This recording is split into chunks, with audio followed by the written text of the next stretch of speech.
I still remember that tremendous pang I felt the first time I came across this story on Facebook.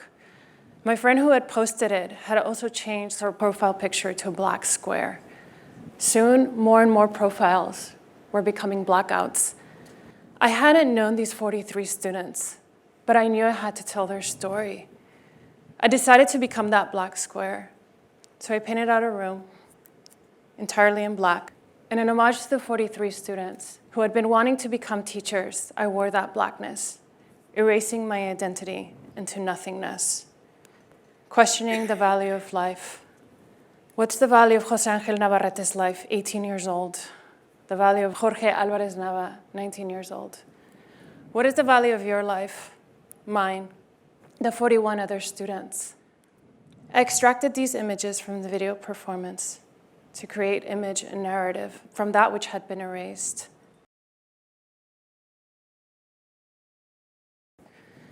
Many years ago, I traveled to the Yucatan Peninsula deep in the jungle in Mexico. There, I was mesmerized by the blueness of a cenote, a sinkhole. The guide told us that that was the gravesite where hundreds of girls had been murdered, drowned as offerings to the gods. I thought about myself back then as a teenager, about my sisters, how quickly your relationship to a space can transform with information. So I went back in 2012 and asked the guide if I could rent a horse. I wanted to swim in that blueness with a white stallion. How come boys get to come of age by conquering some part of nature, and women instead get killed in nature? As I put on my dress and my stilettos, this guide looked at me as if I was crazy. I was gonna get hurt, possibly killed. And what about their white stallion, tequila?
As we began the process, the guide completely immersed himself in it. Once he saw what we were trying to do, he's like, film it from over here, it looks way better.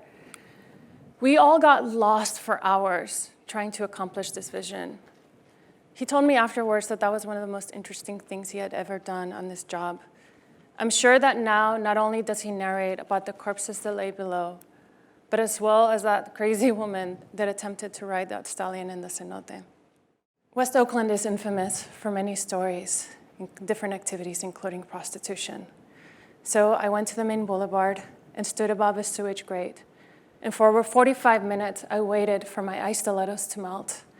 I wanted to melt away the age-old myth of Cinderella, a woman behind closed doors needing to be rescued.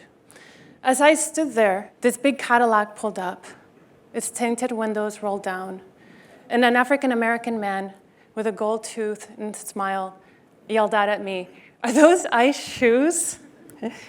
"Yes, sir," I replied. And as my shoes melted, he said, "That's hot." I knew in that moment I wasn't an object or just flesh, but instead someone that had tickled his imagination. I bet that no one would ever believe him if he told someone that that night he had seen this crazy woman wearing ice shoes. My name is Teresa Fernandez. I'm an artist.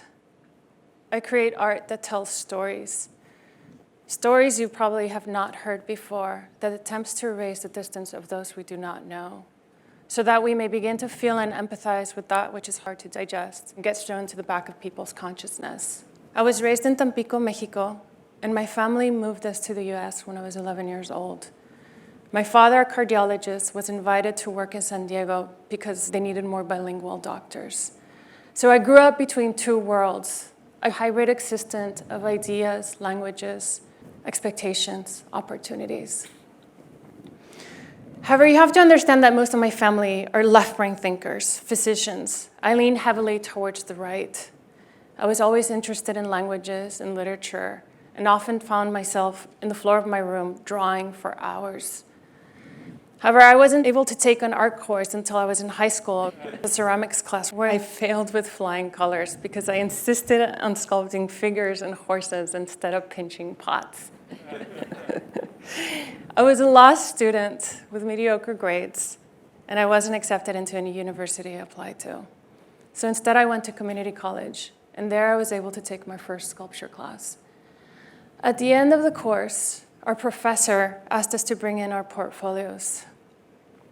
I didn't know what that was. What is a portfolio? So I took pictures of everything I had created thus far and brought in this drawing I had made on the floor of my bedroom when I was 17. The San Francisco Art Institute recruiters were there, and they were dumbfounded to see this and offered me a full scholarship on the spot. Thank you. My mind was blown open. You can make art full-time? Even though I spoke 4 languages fluently at that point, I realized that this was the most expansive one, the one in which I could articulate and express myself so much more clearly and elegantly, the one which could uncover the stories I wanted to share with the rest of the world. One day, I was talking with a white man about politics, and our discussion got pretty heated.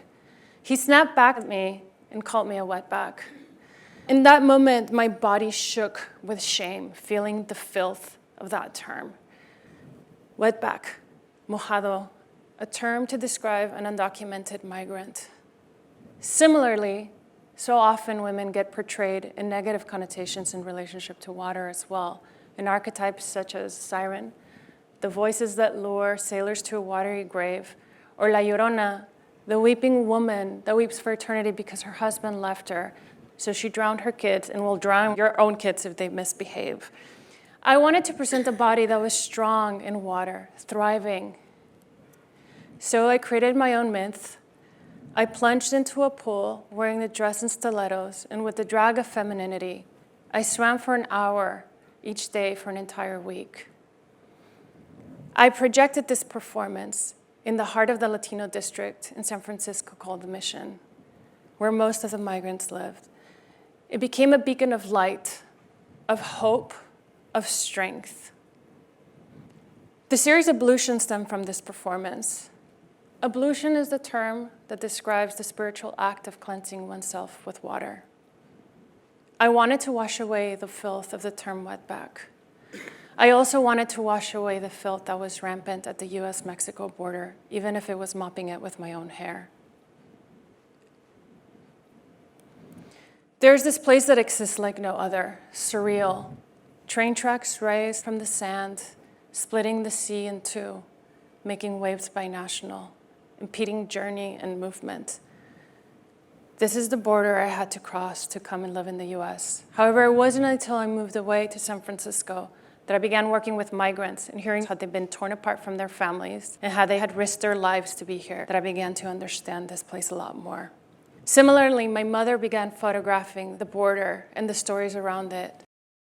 15 years ago, she introduced me to this place called Friendship Park, where I was able to see how fortunate I had been to be able to swim back and forth so seamlessly. In 1971, Nixon gifted this area to state parks. Pat Nixon came to dedicate it as Friendship Park, a place where Mexico and US meet, amicably, only divided by a chain link fence and a freestanding monument. She actually asked the Border Patrol to cut the chain down so that she could greet people and residents on the other side more properly. She said, "I hate to see a fence anywhere. I hope this fence doesn't stand here this much longer."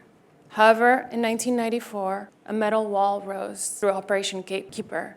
In 2005, it was translated into these train tracks that look like prison bars. This did not stop families and loved ones from converging here. Sometimes after not having seen each other for 20 or 30 years, they came to greet, hug, kiss.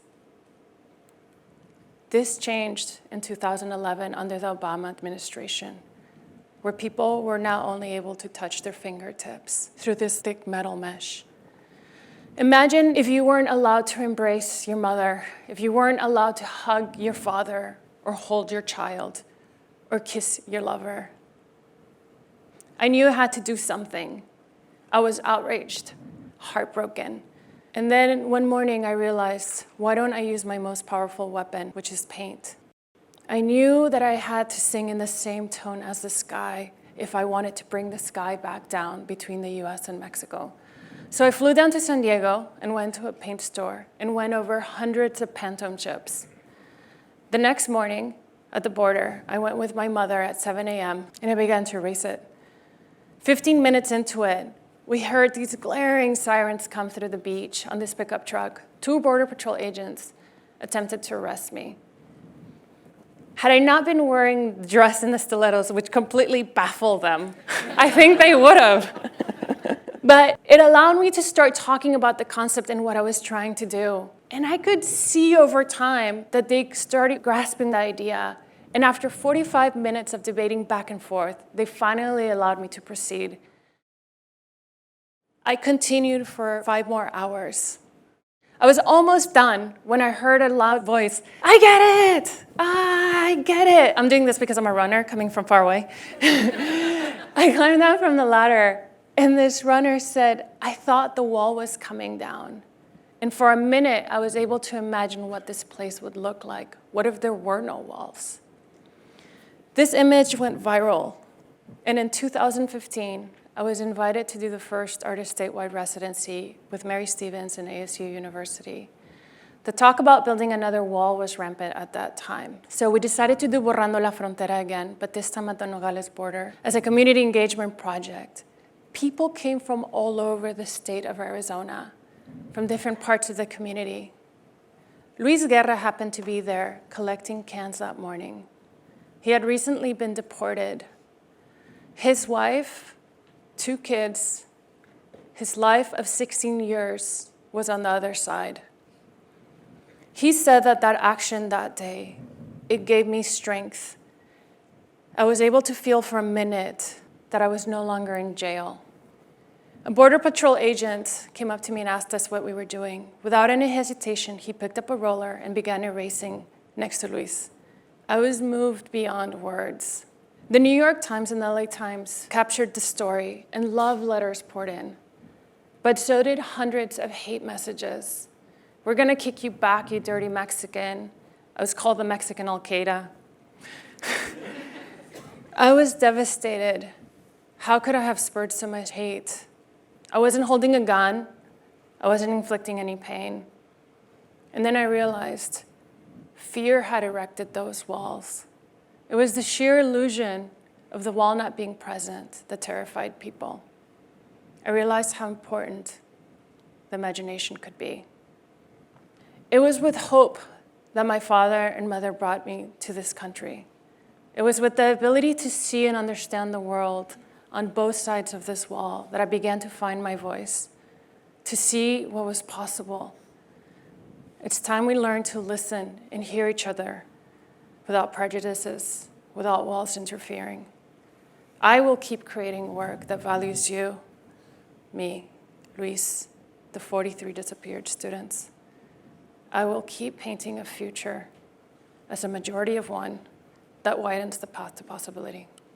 Thank you.